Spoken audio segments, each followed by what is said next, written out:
आज मेरी शादी सोनाली नाम की एक बहुत ही ज्यादा सुंदर लड़की से हुई थी। वह न सिर्फ सुंदर थी बल्कि जवान भी थी और मेरे दोस्त कहते थे कि अपने से छोटी उम्र की लड़की से शादी करने के बहुत ज्यादा फायदे होते हैं। मुझे खुशी हुई क्योंकि मेरी पत्नी सुंदर थी और मुझे हमेशा से ही सुंदर पत्नी चाहिए थी। जवान भी थी, मेरी माँ ने ही इसको मेरे लिए पसंद किया था। मेरी माँ भी जब रिश्ता देख रही थी तो यही कहती थी कि लड़की सेहत के हिसाब से अच्छी होनी चाहिए, ठीक होनी चाहिए, शरीर में जान होनी चाहिए, जवान होनी चाहिए। मुझे लगा कि शायद मेरी माँ ये सब इसलिए कहती है क्योंकि वह चाहती है कि जल्दी जल्दी उसको दादी बना दिया जाए और लड़की की सेहत ठीक होगी तो तभी वह बच्चा पैदा कर सकेगी। लेकिन मुझे नहीं पता था कि मेरी माँ का इस सब के पीछे मकसद क्या है। वह तो मुझे तब पता चला जब शादी को न जाने कितने दिन गुजर गए। पर जब मेरी पत्नी रात होते ही मेरे कमरे में आने के बजाय मेरी माँ के कमरे में चली जाती और मैं तो बाहर बैठा मुंह ही देखता रह जाता। सिर्फ इतना ही नहीं, वह पूरी रात वहीं पर गुजार देती और जब सुबह बाहर आती तो कहती कि मेरी टांगों में दर्द है, तो कभी कहती कि मेरी कमर में दर्द है और लंगड़ा लंगड़ा के चलती। मैं हैरान रह जाता कि ये पूरी रात क्या करती रहती है और मेरी माँ को भी फिक्र नहीं होती कि वह इसको बाहर ही भेज दे। ये मेरी पत्नी है और मेरी माँ ने इसे अपना नौकर समझ लिया है। लेकिन फिर मेरी पत्नी मेरी माँ के साथ अच्छे तरीके से रहती भी थी और बिल्कुल भी लड़ाई झगड़ा नहीं करती थी। सिर्फ यही बात नहीं थी, जब वह दोनों अंदर कमरे में होती तो मुझे अंदर नहीं आने देती थी। मैंने इतनी दफा जाने की कोशिश की तो कहती थी कि नहीं, तू यहाँ से चला जा, तेरा यहाँ पर कोई काम नहीं है। एक दिन मैं बहुत ज्यादा उत्सुक हो गया और पहले से ही उस कमरे में जाकर छुप गया ताकि देख सकूं कि मेरी पत्नी और मम्मी पूरी रात क्या करती रहती है। मेरे दिमाग में तो ऐसी कोई बात नहीं थी जो बहुत ही ज्यादा अजीब हो, लेकिन इस कमरे में वह दोनों मिलकर जो कर रही थी वह न सिर्फ अजीब था बल्कि बहुत ही ज्यादा शर्मसार कर देता, क्योंकि वह दोनों सारी रात जमीन पर बैठकर एक दूसरे के। मेरा काम भी अच्छा था और मेरे घर में ज्यादा लोग भी नहीं थे, लेकिन प्रॉब्लम था। हमारा घर एक बहुत ही पुराना सा घर था, बिल्कुल ऐसा जैसे 1947 के जमाने का होता है। सब कहते थे कि इस घर को छोड़ दो, नहीं तो यह घर आप लोगों के ऊपर गिर जाएगा। दरअसल यह घर नहीं, छोटी सी हवेली ही थी, पर मेरी माँ कहती थी कि मैं इस घर में ही ब्याह कराई थी और यहाँ से मेरी अर्थी ही निकलेगी और कहीं नहीं जाऊंगी। मुझे मेरी माँ से इतना ज्यादा प्यार नहीं था कि मैं उनकी आज्ञा का पालन करता रहता। मसला यह था कि आजकल किराए पर घर मिलाना भी बहुत मुश्किल था और मेरे पास इतने पैसे नहीं थे। मैंने अपनी माँ का एक बहुत बड़ा नुकसान किया था। उन्होंने अपनी गांव वाली जमीन और अपना सारा सोना बेचकर मेरे हाथ पर रकम रखी थी और मुझे कहा था कि मैं एक बिजनेस कर लूं जिससे सारी जिंदगी हम बैठकर खा सकें। बिजनेस मेरा नहीं चला और न सिर्फ नुकसान हुआ बल्कि कर्जदार मेरे पीछे पड़ गए। अब वह लोग मेरे पीछे थे और मैं बड़ा परेशान था। फिर सोचा कि शादी कर लेता हूं तो लड़की दहेज में कुछ न कुछ लाएगी, कर्जदारों के मुंह बंद हो जाएंगे। लेकिन लड़की भी दहेज में कुछ ज्यादा लेकर नहीं आई, पर फिर भी जो पैसे उसके माँ बाप ने दिए उससे मैंने कर्जदारों के मुंह बंद कर दिए। अब मेरी माँ ना सिर्फ मुझे दिन रात बातें सुनाती थीं, बल्कि कहती थीं कि तुझ पर मैं जिंदगी में कभी भरोसा नहीं करूंगी। और मैं कहता था कि आपकी जिंदगी राह कितनी सी गई है और अब आपके पास है ही क्या। वह कहती थी कि हवेली तो मेरी है, मैं तेरे नाम करके नहीं जाऊंगी। और मैं हंसता था कि फिर और किसके नाम करके जाएंगी ये हवेली।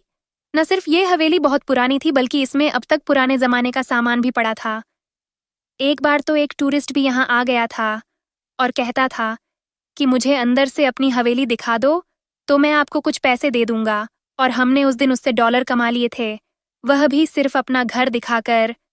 लड़की वाले भी गरीब थे, किसी तरह से उन्होंने दहेज का इंतजाम किया था, इसलिए इस बारे में कुछ बोल नहीं पाए कि आप लोगों का घर तो बहुत पुराना है। सोनाली अच्छी लड़की थी, वह मेरी जिंदगी में आ गई, पर हमारी शादी की रात हम दोनों ही बहुत थके हुए थे और वह मुझसे बातें करते हुए ही सो गई। मुझे उसकी यह हरकत भी अच्छी लगी और मैंने कहा कि सारी जिंदगी पड़ी है एक दूसरे के साथ समय बिताने के लिए, बेचारी थक गई होगी। सुबह वह अपने घर वालों के पास गई, यह भी हमारी रस्म थी। उसके बाद शाम को वापस आ गई तो शाम में ही मेरी माँ ने मेरी पत्नी को कहा कि तुम्हारी शादी ब्याह के फंक्शन में बहुत ज्यादा थक गई हूँ। मेरी टांगों में बहुत दर्द है। रात को मेरे कमरे में आ जाना और आके मेरे पांव दबा देना। सोनाली को इस बात से कोई दिक्कत नहीं था। उसने कहा कि जी मम्मी जी, मैं आ जाऊंगी। लेकिन मैंने कहा कि आज की रात तो हमारी रात थी, अब तुम वहां जा रही हो। तो उसने कहा कि वह भी तो आप ही की मम्मी है, मेरी तो नहीं है, और अभी शुरू शुरू के दिन है। अगर मैं उनकी बात नहीं मानूंगी तो उनके दिल में मेरे लिए जहर पनपने लगेगा। आधे घंटे तक वापस आ जाऊंगी। मैंने कहा कि ठीक है, आधे घंटे तक तुम्हारी दूरी बर्दाश्त कर लूंगा। और दिल में भी यही सोचा था कि अच्छी बात है, मेरी पत्नी अगर मेरी माँ की सेवा करती है तो मुझे उसे रोकना नहीं चाहिए, नहीं तो घर का माहौल खराब होगा और परेशानी मुझे ही होगी। पर यह क्या कि मेरी पत्नी कमरे में गई और वापस आने का नाम ही नहीं ले रही थी। यहाँ तक कि 2 से 3 घंटे गुजर गए। मैं अपनी माँ के कमरे की तरफ गया। यह हवेली थी, तो कमरे काफी दूर दूर बने हुए थे। मेरा कमरा एक कोने में था तो उनका दूसरे कोने में था। मैंने देखा कि अंदर से कोई आवाज ही नहीं आ रही थी। ऐसा लगता था कि वह दोनों सो गई थीं। इसलिए मैंने उनको जगाना जरूरी नहीं समझा। ऐसा लग रहा था कि उन्हें जगाऊंगा तो अजीब सा लगेगा। मैं वापस आकर अपने कमरे में सो गया। सुबह मेरी पत्नी जब कमरे से बाहर निकली तो उसकी तबीयत बहुत खराब लग रही थी। इससे पहले कि मैं उससे पूछता कि तुम रात को वापस क्यों नहीं आई, मेरी माँ ने कहा कि इसकी तबीयत अचानक से खराब हो गई थी तो ये मेरे कमरे में ही सो गई। मैंने कहा कि अगर तबीयत ज्यादा खराब थी तो मुझे बता देते, तो कहने लगी कि नहीं, इतनी भी खराब नहीं थी। और फिर मैं भी तो उसकी कुछ लगती हूँ। मैंने उसकी नज़र उतारी तो वह ठीक हो गई और बस उधर ही सो गई। मेरी पत्नी के चेहरे से लग रहा था कि जैसे बात कुछ और है। मैं सवाल उससे करता था, जवाब मेरी माँ देती थी। बाद में मैंने उससे पूछा भी तो उसकी जगह मेरी माँ जवाब देती थी। उसने कहा कि जैसा मम्मी जी कह रही हैं वैसा ही है, मेरी तबीयत खराब हो गई थी। यह दिन भी इसी तरह गुजर गया। फिर 1-2 दिन ऐसे थे कि जिसमें मैं अपनी बीवी के साथ समय गुजारना चाहता था, लेकिन मुझे भी समय नहीं मिल रहा था क्योंकि कर्जदार पहले ही मेरे सर पर थे। अगर मैं समय जाया करता तो फिर मैं बहुत बड़ी मुश्किल में फंस जाता। काम तो मुझे करना ही था। मेरी पत्नी और माँ अभी तक एक दूसरे के साथ ठीक जा रही थीं। कोई अनबन, कोई लड़ाई झगड़ा, कोई बहस कुछ नहीं हुआ था। मैं चाहता था कि घर का माहौल ऐसा ही रहे। लेकिन रात हुई तो फिर मेरी माँ ने कहा कि सोनाली आकर जरा मेरे पाँव दबा दे। मैंने कहा कि जल्दी वापस आना, आज तो आ ही जाना। उसने कहा कि आज तो मैं जल्दी आ जाऊंगी, पर आज भी वह वापस नहीं आई। मुझे गुस्सा आया और मैं अपनी माँ के कमरे की तरफ ही चल दिया। मैंने कहा कि मेरी माँ ने भी तो अपनी जिंदगी गुजारी है बाबूजी के साथ। उनकी जिंदगी बड़ी अच्छी गुजरी है। उनको यह नहीं पता कि 2 लोगों की शादी हो जाती है तो एक दूसरे के साथ समय भी बिताना होता है। कहाँ गई वह माँ जो बहू को पकड़कर खुद बेटे के कमरे में छोड़कर आती है कि बहू, तुम मेरे बेटे को खुश रखना। यहाँ पर मेरी माँ मेरी पत्नी को अपने कमरे में बुला लेती है और उससे सेवा करवाना शुरू कर देती। मैंने अपनी माँ के कमरे के दरवाजे पर दस्तक दी, लेकिन अंदर से कोई आवाज ही नहीं आई। थोड़ी देर के बाद मैंने जोर जोर से दरवाजा पीटना शुरू कर दिया क्योंकि मुझे गुस्सा आ रहा था। तो मेरी माँ ने कहा कि सो गई है तेरी पत्नी, तू भी जाकर सो जा, बेशर्म कहीं का। मैं यह सुनकर हैरान रह गया कि इसमें मेरी क्या गलती थी। मेरी पत्नी है, अगर मैं उसे अपने कमरे में बुलाने के लिए आया तो क्या गलती कर दी मैंने। अगर किसी दिन मेरी पत्नी मेरी माँ के कमरे में नहीं भी जाती तो उसी दिन उसकी तबीयत खराब हो जाती। उसकी टांगों में बहुत ज्यादा दर्द रहता था, कमर में दर्द रहता था। एक दिन तो मैंने देखा कि उसके हाथों में भी दर्द था। मैंने कहा कि तुम क्या अपने घर से बीमारी लेके आई थी? तो कहने लगी कि क्या मतलब है आपका? आपको मैं बीमार लगती हूँ? मैंने कहा कि बीमार नहीं लगती, तो और क्या लगती हो? जब भी मैं तुमसे कोई प्यार की बात करने की कोशिश करता हूँ, तो तुम कहती हो, मेरी तबीयत खराब है, मेरी कमर में दर्द है। पूरा दिन क्या करती रहती हो? हमारे घर में न तो कोई बच्चे हैं, न ही ज्यादा लोग हैं। घर को एक बार साफ करो तो 4-5 दिन साफ रहता है। 3 लोगों का खाना पकाना कौन सा मुश्किल है? अगर तुम कहती हो तो खाना भी मैं बाहर से ले आऊंगा, लेकिन तुम्हें भगवान का वास्ता है कि मेरे पास आ जाए करो। अब क्या मुझे अपनी ही पत्नी के सामने हाथ जोड़ने पड़ेंगे? मेरी पत्नी इस बात पर बड़ी परेशान लग रही थी। मुझे उसकी आंखों में अजीब सा दुख और परेशानी नजर आ रही थी, जैसे वह खुद बहुत मजबूर है। मैंने कहा कि क्या बात है, तो कहने लगी कि कुछ नहीं। मैंने अपनी पत्नी के सामने अर्जी लिखकर डाली थी, लेकिन मेरी सुनवाई नहीं हुई। उसने मेरी बात नहीं मानी। एक दिन मैंने उसे कहा कि माँ तुम्हें बुलाती रहे, तुम कह दो कि मेरी तबीयत खराब है। तो उसने कहा कि नहीं, मैं ऐसा नहीं कह सकती हूँ, नहीं तो उनको बुरा लगेगा। मैंने कहा, हे भगवान, पहली बहू हो जो अपनी सासू माँ के लिए इतना परेशान हो रही है। लड़कियां तो शादी के पहले महीने में ही अपना असली रंग दिखा देती हैं, तुम भी बुरी बहू बन जाओ। तो उसने कहा कि आप कैसी बातें कर रहे हैं, मुझे इस घर में आपकी माँ के साथ ही रहना है। आप तो सुबह जाते हैं, रात को आते हैं, पूरा दिन तो मुझे उनके साथ रहना होता है। अगर मैं उनके साथ अच्छे तरीके से नहीं रहूंगी तो मेरे लिए मुश्किल होगी। बस मुझे करने दो जो मैं कर रही हूँ। जब मैं अपनी पत्नी का इंतजार में रातों को जाग रहा था तो मुझे कहीं से पत्थर तोड़ने की आवाज आती थी। एक दिन मैंने बाहर निकला तो पड़ोस वाले घर बना रहे थे। मैंने कहा कि मेरे लिए यही रह गया है कि बस मैं रात को पत्थर तोड़ने की आवाज ही सुनता रहूं और अपनी पत्नी का इंतजार करता रहूं। मुझे रोज पत्थरों की आवाज आती थी। अब तो मैंने सोचा था कि मैं उन लोगों से कहूंगा कि आप लोग रात के समय काम क्यों करते हो, दिहाड़ी पर काम क्यों नहीं करते। अजीब लोग थे आजकल के घर बनाने की, इतनी जल्दी थी कि दिन को भी काम करते और रात को भी मजदूरों से काम करवाते। इतनी भी किसी को जल्दी होती है क्या? सोचा तो मैं भी यही था कि मेरा बिजनेस चल जाएगा तो मैं इस हवेली को तोड़कर यहाँ पर अच्छा सा घर बनवाऊंगा। अब तो हमारी पूरी गली में ही नए नए घर बन गए थे। बीच में हमारा घर ही अजीब सा और खौफनाक सा लगता था। ऐसा लगता था कि भूत बंगला है। अब मेरे पास एक ही चारा था कि मैं अपनी माँ से बात करता हूँ। मैंने उनसे बात की। मैंने कहा कि मम्मी, ये सोनाली को रात को क्यों अपने कमरे में बुला लेती हो? मेरी माँ तो पहली बात पर ही ऐसे गुस्से हो गई कि जैसे मैं यही बात बार बार कर रहा हूँ। कहने लगी कि बूढ़ी औरत हूँ, मेरी तांगे जवाब दे रही हैं, तो तेरा इस दुनिया में था नहीं। लोगों के घरों में काम कर कर के मैंने तुझे पाला, जमीन खरीदी, जेवर बनाया, वह सब भी तूने लुटा दिया। अब अगर मैं तेरी बीवी से अपने पैर दबवा लेती हूँ तो इसमें भी तुझे आपत्ति है। इतना दर्द होता है मुझे कि नींद नहीं आती। पैर दबाती है तो नींद आ जाती है, फिर उसको नींद आ जाती तो वह भी वहीं पर सो जाती है। जा जाकर अपनी पत्नी से बात कर, मेरा दिमाग न खराब कर। मैं तो शादी करके फंस गया था, न इधर का रहा न उधर का रहा। दोनों औरतों के बीच में मेरा सैंडविच बन गया था। मैंने अब भगवान की ओर देखा और कहा कि तू ही मेरी मदद कर। शाम हुई तो मेरी पत्नी को चक्कर आ गए और वह बेहोश हो गई। मेरी माँ कहने लगी कि लगता है कोई खुशखबरी है, और मैं दिल में सोचने लगा कि खुशखबरी क्या हवा में आएगी, कोई खुशखबरी नहीं है, वैसे ही तबीयत खराब हो गई होगी। मैं अपनी पत्नी को डॉक्टर के पास ले जाना चाहता था, लेकिन मेरी माँ कह रही थी कि डॉक्टर के पास ले जाने की जरूरत नहीं है, अभी ठीक हो जाएगी। उसने मेरी पत्नी के चेहरे पर पानी के छींटे मारे, उसे लाल मिर्च भी सूंघाई, पुदीने के पत्ते भी सूंघाए, लेकिन वह उठ ही नहीं रही थी, ज्यादा ही बीमार हो गई थी शायद। अब मैंने कहा कि फिर इसको कुछ हो गया तो मेरी पत्नी मेरी जिम्मेदारी है। मैं उसे डॉक्टर के पास ले गया। हमारे मोहल्ले में करीब एक लेडी डॉक्टर बैठती थी।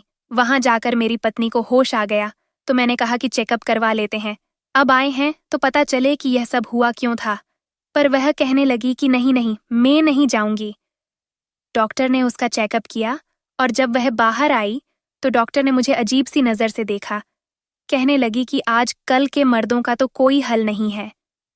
मैंने कहा कि क्यों डॉक्टर, क्या हुआ? तो कहने लगी कि तुम्हें पता होना चाहिए कि क्या हुआ है। अरे, अपनी शक्ल तो तुम्हारी ऐसी है, पत्नी तुम्हें भगवान ने सुंदर दे दी, इसका मतलब ये है कि जान ले लोगे लड़की की। मैं हैरान रह गया। मैंने कहा कि लेकिन मैंने किया क्या है? तो डॉक्टर ने कहा कि यह तो तुम दोनों पति पत्नी का आपसी मामला है, तुम लोगों को पता है कि क्या किया है, लेकिन पुरुष के जिस्म की भी एक हद होती है, जरा से ज्यादा मेहनत मजदूरी नहीं कर सकता है, और तुमने इससे कोई इतना ज्यादा मुश्किल काम करवाया है कि इस बेचारी को चक्कर आ गए, इसका बीपी लो हो गया और ये बेहोश हो गई। और जिस तरह से ये होश में नहीं आ रही थी। अगर इसी तरह कुछ वक्त ज्यादा गुजर जाता तो फिर और बहुत बड़ा मसला बन जाता। अपनी पत्नी को कुछ दिन आराम भी करने दिया करो, उसके पीछे न पड़े रहा करो। यह मोहल्ले में बैठने वाली लेडी डॉक्टर थी। मोहल्ले की औरतों को बर्दाश्त करती थी। इसकी जबान कड़वी थी, लेकिन यह जिस किस्म की बातें कर रही थी, मैं समझ गया था कि उसका इशारा किस तरफ है। वह कहना चाहती थी कि आप अपनी पत्नी के साथ ज्यादा समय नहीं बिताया करें, उसे थोड़ा आराम करने दिया करें। पर उसे कौन बताता कि यहाँ पर तो आराम ही आराम चल रहा है। पर यह सोचकर मैं हैरान हुआ कि अगर ऐसी बात है तो फिर डॉक्टर ने ये सब क्यों कहा कि मेरी पत्नी को आराम करने की जरूरत है और उसके साथ कुछ ज्यादा ही हो रहा है, जबकि वह तो अभी तक ठीक से मेरी हुई भी नहीं थी, मेरे पास भी नहीं थी। अगर मैं अपनी पत्नी के बारे में सोचता तो वह अच्छी लड़की थी, खूबसूरत थी, मेरे साथ अच्छे तरीके से बात करती थी। मैं आता था तो मुझे खाना खिलाती थी और शाम तक हम लोग एक दूसरे के लिए बिल्कुल पागल हो जाते थे। लेकिन जैसे ही रात होती तो मेरी माँ उसे अपने कमरे में बुला लेती थी। और आजकल मैं देख रहा था कि मेरी पत्नी के चेहरे पर अजीब सा डर था। वह हमेशा डरी डरी रहती थी। एक दिन मुझे कहने लगी, आपको मुझसे कितना प्यार है? तो मैंने कहा, बहुत ज्यादा। तो उसने कहा, फिर भी कितना बताइए ना। मैंने कहा, क्यों पूछ रही हो? तो कहती है कि आप कहीं मुझे छोड़ तो नहीं दोगे। मैं उसे क्यों छोड़ता? वह पता नहीं इस तरह का सवाल क्यों कर रही थी। मैंने उसे कहा कि नहीं, मैं तुम्हें कभी नहीं छोड़ूंगा, लेकिन वह हमेशा डरी रहती थी, मेरी माँ से भी डरती थी। एक दिन फोन पर किसी से बात कर रही थी और मैं जानता था कि अपनी माँ से बात नहीं कर रही थी, शायद अपनी किसी सहेली से बात कर रही थी। कह रही थी कि मेरी सासू माँ ने मुझे बहुत तंग कर रखा है, मैं बहुत परेशान हूँ और मुझे ये समझ नहीं आती कि मेरा इस घर में वक्त कैसे गुजरेगा। ये तो मेरा पति अच्छा है, नहीं तो अभी तक हमारा रिश्ता भी दांव पर लग जाता। ये बात सुनकर मैं हैरान रह गया कि हमारा रिश्ता दांव पर कैसे लग सकता था। वह ऐसी बातें क्यों कर रही थी? जैसे ही मैं कमरे में आया, उसने फौरन फोन बंद कर दिया। मैंने कहा कि क्या बात है, किससे बात कर रही थी, फोन क्यों बंद कर दिया? बात कर लेती। तो कहने लगी कि मैं अपनी माँ से बात कर रही थी। मेरी पत्नी मुझसे झूठ क्यों बोल रही थी? उसे मुझसे झूठ बोलने की क्या जरूरत थी? बात तो वह अपने दोस्त से ही कर रही थी, बार बार उसका नाम भी ले रही थी। तो फिर उसने मुझसे झूठ क्यों बोला? मेरी माँ की हरकतें भी आजकल कुछ अजीब सी थीं। वो इस घर को बेचने की बात कर रही थी। मैंने उनको किसी से बात करते हुए सुना। कहने लगी कि बस कुछ दिन की बात है, 2 महीने बाद मैं यह घर बेच दूंगी। और मुझे यह नहीं बताया कि घर क्यों बेच रही है, किसको बेच रही है। वह तो कहती थी कि इसी घर से मेरी अर्थी उठेगी। अब अचानक से यह घर बेचने की बात कहाँ से आ गई और मुझे बताना जरूरी नहीं समझा। मैंने अपनी माँ का बहुत नुकसान करवाया था, ये सच है। उसके बाद से उनको मुझ पर भरोसा नहीं था, लेकिन घर की बात तो मुझे बतानी चाहिए थी ना, पर उन्होंने मुझे नहीं बताई। मेरी पत्नी जब भी मेरी माँ के कमरे में रात को जाती थी, उसकी हालत खराब होती थी। अब तो मैं उसे देखकर हैरान होने लगा कि जब वह आई थी तो कितनी ज्यादा सुंदर थी, लेकिन अब उसके गाल पिचक गए थे, उसका वजन कम हो गया था, उसके हाथ सख्त हो गए थे और बहुत ज्यादा बीमार रहती थी। इतनी ज्यादा दवाइयां खा ली थीं कि पर उसकी हालत सही नहीं होती थी और ठीक भी नहीं होती थी। उसकी टांगों में दर्द होता तो कभी कमर में। मैं जब भी अपनी माँ के कमरे में जाने की कोशिश करता, वह मुझे अंदर नहीं आने देती। एक दिन तो ऐसा हुआ कि मेरी पत्नी उनके कमरे में ही थी, लेकिन शायद वह दरवाजा अंदर से बंद करना भूल गई थी। मैं भी खुश हो गया कि दरवाजा खुला हुआ है, पर मैं जैसे अंदर आने लगा, उन्होंने दरवाजे को हाथ से बंद करने की कोशिश की और इधर से मैंने धक्का लगाया तो उन्होंने अंदर से धक्का लगाया और दरवाजे को पकड़कर मेरे मुंह पर मारा। मतलब उनको बस यही फिक्र थी कि ठीक है, मैं कमरे के अंदर न आ जाऊं। उन्होंने ये भी नहीं देखा कि दरवाजा मेरे मुंह पर लग गया है। मैंने कहा कि ये क्या मम्मी, दरवाजा खोलो। वह मुझे कहने लगी कि तेरा यहाँ कोई काम नहीं है तो चला जा यहाँ से। मैंने कहा कि मेरी पत्नी अंदर है, बाहर भेजो तो मैं चला जाऊंगा, वरना मुझे कोई शौक नहीं आपके कमरे में आने का। मेरे मुंह पर चोट लगी थी तो मुझे भी गुस्सा आ गया था, पर मेरी माँ ने कहा कि तेरी बीवी बाहर नहीं आएगी, तू जाकर सो जा अब। उन्होंने रोज का यही ढंढा बना ली थी। वह मेरी पत्नी को कमरे के अंदर बंद करके ही बैठ जाती थीं। मैंने अपनी पत्नी से बार बार पूछा कि क्या बात है, मुझे बता दो। वह बहुत डरी हुई रहती थी, लेकिन वह मुझे बात नहीं बता रही थी। अब मेरे पास और कोई रास्ता नहीं था। एक तरफ मेरी पत्नी मुझसे झूठ बोल रही थी, दूसरी तरफ मेरी माँ मुझसे झूठ बोल रही थी। क्योंकि जब मैंने पूछा कि क्या आप ये हवेली बेचना चाहती हो, तो उन्होंने कहा कि नहीं, तुझे किसने कहा, मैं तो नहीं बेचना चाहती। जबकि मैंने अपने कानों से सुना था कि वो सहेली को बेचने की बातें कर रही थीं। इन दोनों औरतों ने मिलकर मुझे पागल बनाया हुआ था। अब मुझे कुछ और ही सोचना था। जो कुछ भी हो रहा था वह इस कमरे के अंदर हो रहा था, और जिसमें मुझे जाने भी नहीं देते थे।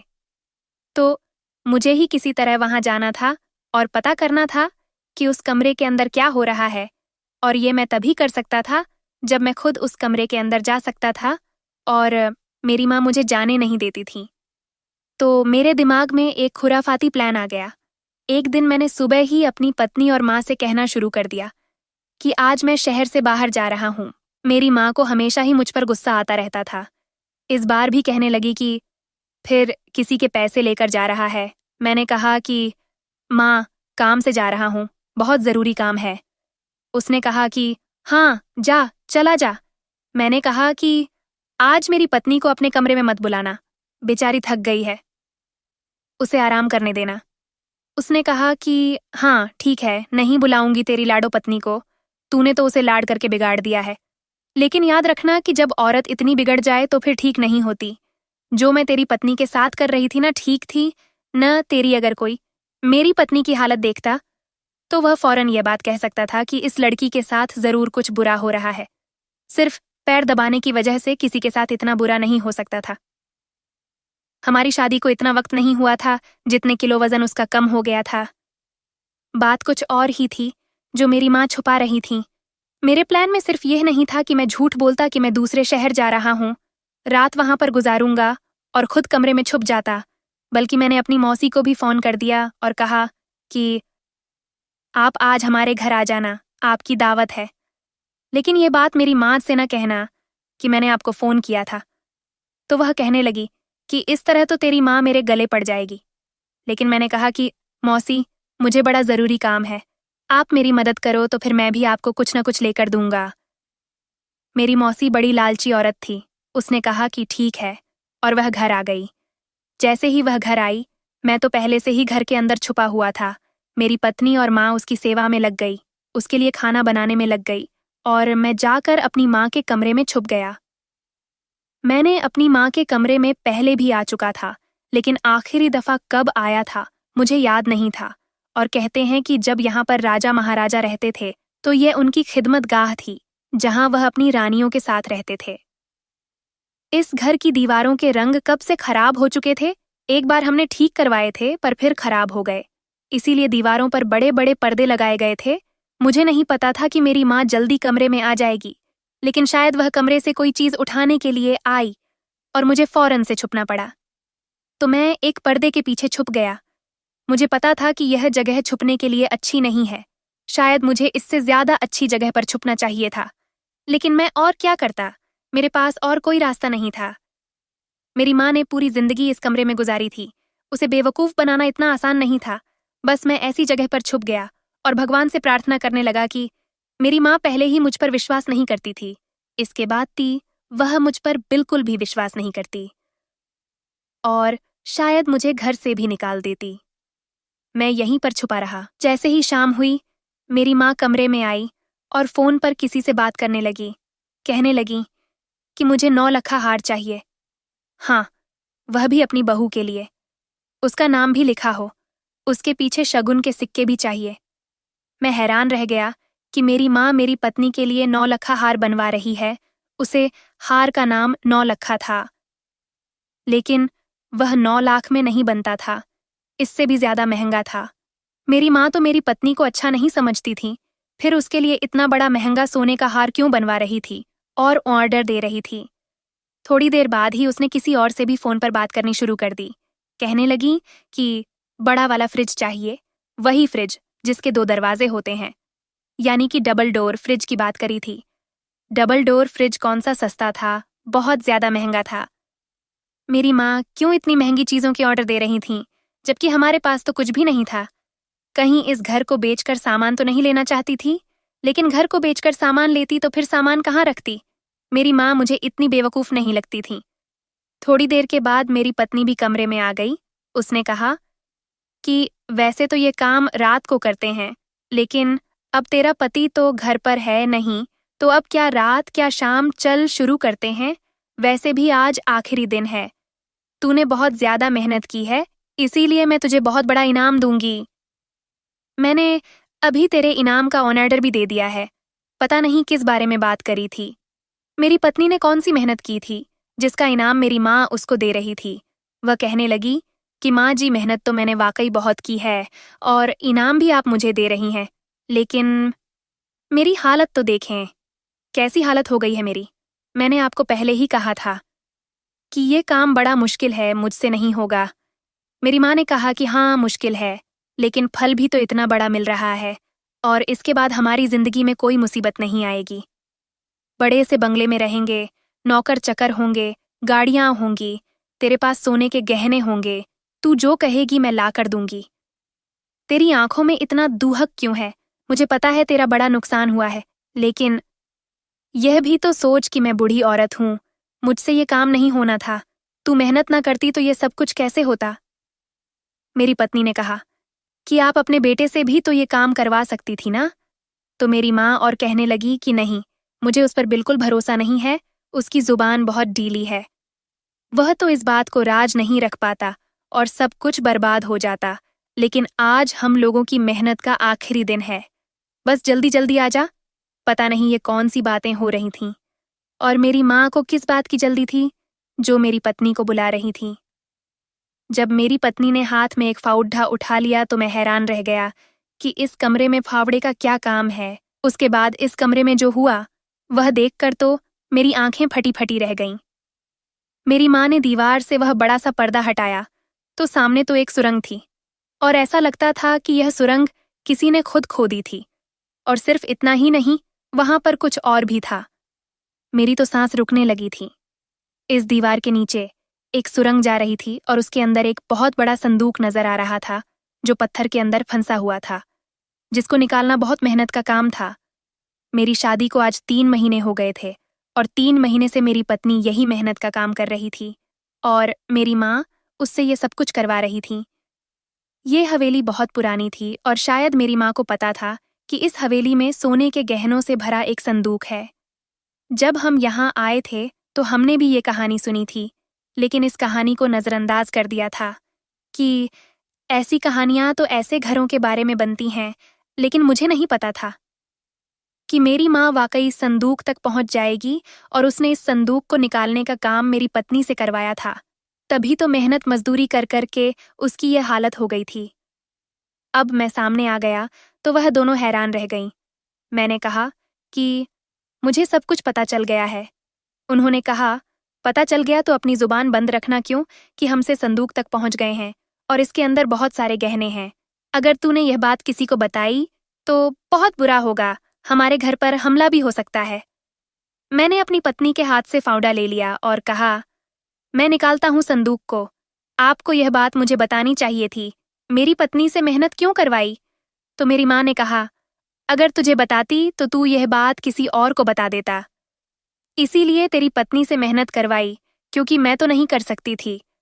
मैंने कहा, इतना भी आपको भरोसा नहीं था मुझ पर? माँ, क्या बात करती हो? वह कहने लगी कि मुझे अब भी तुझ पर भरोसा नहीं। तो चला जा यहाँ से, तेरा इसमें कोई हिस्सा नहीं है। मैंने कहा, मैं नहीं जाऊंगा, मेरा इसमें हिस्सा है। मैं जिद करने लगा तो मेरी माँ भी मजबूर हो गई और मेरी मदद लेने के लिए तैयार हो गई। मैंने फवड़ा मारा। वाकई यह काम बहुत मेहनत का था। अब समझ आया कि मेरी पत्नी का इतना वजन इतनी जल्दी क्यों कम हुआ था। उस संदूक को बाहर तो निकाल लिया था, लेकिन अब यह नहीं पता था कि इसके अंदर वाकई सोना था या नहीं, पर वह संदूक बहुत ज्यादा भारी था। हम तीनों को उसे उठाना पड़ा, और जब संदूक को खोला तो हैरान रह गए। उसमें तांबे और लोहे के बर्तन थे, और उन बर्तनों के अंदर पुराने जमाने के कुछ गहने और थोड़े से सोने के सिक्के थे। इतने पैसे नहीं बनते थे इन चीजों के जितने मेरी मां ने समझ रखे थे कि वह यह घर भी बेच रही थी और लाखों के गहने बनवा रही थीं। मेरी पत्नी ने तो रोना शुरू कर दिया। उसने कहा, मेरी इतनी सारी मेहनत बेकार हो गई। यह तो इतने ज्यादा नहीं है, इन बर्तनों का क्या? मैंने कहा, ये बर्तन भी बिक जाएंगे। मैं अपनी पत्नी को तसल्ली देने लगा और मेरी मां ने अपना सिर झुका लिया, क्योंकि उसने सोचा था कि यह संदूक सोने से भरा होगा और हमारी सारी जिंदगी हमें पैसा नहीं कमाना पड़ेगा, क्योंकि जब हमने इस संदूक के सारे गहने और सोने को निकाला तो वह लाखों रुपए बने, करोड़ों नहीं, और लाखों भी इतने ज्यादा नहीं थे। बस हम लोगों ने फिर यह हवेली भी बेच दी और थोड़े पैसे साथ मिलाकर एक छोटा सा घर ही खरीद पाए। उसके बाद भी हम बिजनेस नहीं बना सके। मेरी पत्नी के साथ वाकई बहुत बुरा हुआ। उसने कहा कि मैंने भी लालच किया था, इसलिए मुझे लालच की सजा मिली है। आप लोग बताएं कि सजा किसको मिली और सबसे ज्यादा बुरा किसके साथ हुआ?